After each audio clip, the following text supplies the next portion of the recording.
आज हम बात करेंगे कि गुस्सा क्यों नहीं करना चाहिए। जब कभी गुस्सा आता है तो हो सकता है कि उस समय गुस्सा आपको ज़्यादा लगे, लेकिन ये भी हो सकता है कि बाद में आपको अत्यधिक पश्चाताप के बावजूद भी सुकून ना मिले। ये कहानी आपको गुस्से से शांत रखेगी। एक बार एक लड़का एक स्कूल में अपना एडमिशन करने के लिए आया, और जिस स्कूल में वो लड़का अपना एडमिशन करने के लिए आया था, उस स्कूल का एक नियम था, एक रूल था। और वो रूल ये था कि हर रोज़ क्लास शुरू होने से पहले वहाँ के सभी स्टूडेंट्स को मेडिटेशन करना पड़ता था। और ये रूल उस लड़के को नहीं पता था।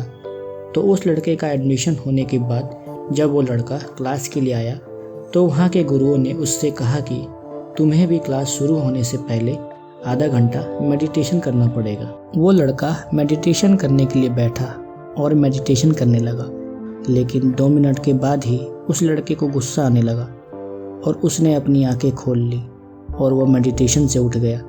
लेकिन वहाँ के गुरुओं ने उसे फिर से मेडिटेशन करने के लिए कहा। वो लड़का फिर मेडिटेशन करने के लिए बैठा, लेकिन फिर से 2 मिनट के बाद ही उससे गुस्सा आने लगा। दरअसल प्रॉब्लम ये थी कि जब वो लड़का मेडिटेशन करने के लिए बैठता तो उसे आसपास के लोगों की बातों की आवाज़ आती थी, जिससे उसे गुस्सा आता था।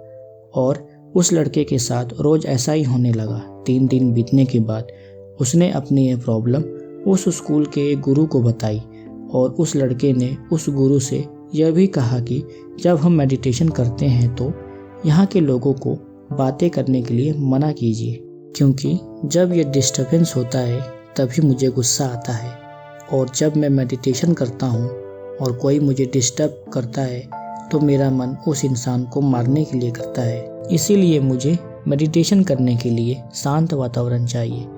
उस स्कूल के गुरु ने उस लड़के से कहा, तुम कुछ भी कर लो, लोग तुम्हें हर जगह डिस्टर्ब करेंगे, तुम्हें अपने गुस्से पर काबू करना पड़ेगा। और अगर फिर भी तुम चाहते हो कि तुम्हें एक शांत वातावरण चाहिए तो कल से तुम उस नदी के पास मेडिटेशन करना, वहाँ पर तुम्हें बातों की आवाज़ नहीं आएगी। वो लड़का अगले दिन नदी के पास मेडिटेशन करने लगा। जब वो मेडिटेशन करने के लिए बैठा तो थोड़ी देर के बाद वहाँ से एक आदमी अपना कुत्ता लेकर जा रहा था। उस कुत्ते की आवाज़ से उस लड़के को डिस्टर्ब हुआ और उसे गुस्सा आया, और फिर से 3 दिन तक उसके साथ ऐसा ही हुआ। उस लड़के ने सोचा, क्यों ना मैं नदी के बीच जाकर मेडिटेशन करूं, वहाँ पर मुझे कोई डिस्टर्ब नहीं करेगा। वो लड़का एक नाव लेकर नदी के बीच में चला गया और वहाँ पर मेडिटेशन करने लगा, और जैसा उसने सोचा था वैसा ही हुआ। नदी के बीच में उसे किसी ने भी डिस्टर्ब नहीं किया। अब से हर रोज़ ऐसा ही होने लगा था।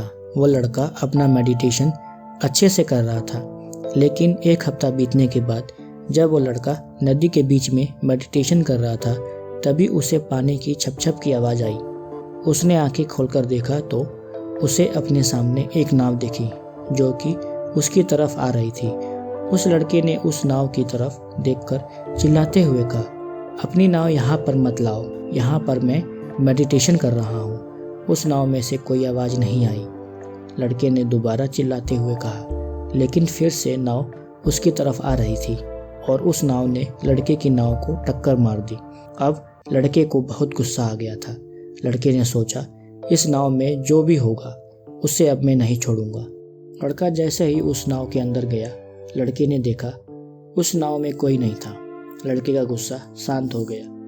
इतने में नदी के साइड से एक आदमी भागते हुए आया। लड़के ने सोचा ये नाव उस आदमी का होगा। लड़के को गुस्सा आया और फिर से लड़का उस आदमी पर चिल्लाने लगा, लेकिन वो नाव उस आदमी की नहीं थी। उस आदमी ने लड़के से बोला, मैं तो यहाँ पर पता पूछने आया था और तुम मुझ पे ही चिल्लाने लगे। यह सुनने के बाद लड़के का गुस्सा फिर से शांत हो गया। फिर लड़का उस नाव को उस दिशा में लेकर गया जिस दिशा में वो नाव आई थी। लड़के ने यह सोचा कि वहाँ पर इस नाव का मालिक मिल जाएगा, वहाँ पर जाके उस पर अपना गुस्सा निकालूंगा। लेकिन ये लड़का जब वहाँ पर पहुँचा तब वहाँ पर पहुँचने के बाद ये मालूम चला कि ये नाव जो है बंधी पड़ी थी, और तेज हवा और लहरों की वजह से यह खुलकर नदी में खुद चली गई थी। अब उस लड़के का गुस्सा फिर से शांत हो गया। वो किसी को कुछ बोल ही नहीं सकता था, क्योंकि ये सब जो हुआ था ये तो नेचुरली ही हुआ था, प्रकृति की वजह से हुआ था, किसी का भी इसमें कोई दोष नहीं था। फिर उस लड़के ने 1 मिनट के लिए यह सोचा कि जब इस नाव ने मेरी नाव को टक्कर मारी थी तो तब मुझे बहुत गुस्सा आया था और मेरा मन ये कह रहा था कि जिस किसी ने भी ये किया हो उसे मैं नहीं छोड़ूंगा। और जैसे ही मुझे ये पता चला कि वह नाव खाली है, इस नाव में कोई नहीं है, तो मेरा गुस्सा शांत हो गया। और जब मुझे ये पता चला कि नाव किसी इंसान की वजह से नहीं बल्कि हवा की वजह से नेचुरली ही खुल गई थी, तो मैं अपने गुस्से को भूल गया। यही सेम चीज़ होती है हमारे साथ भी।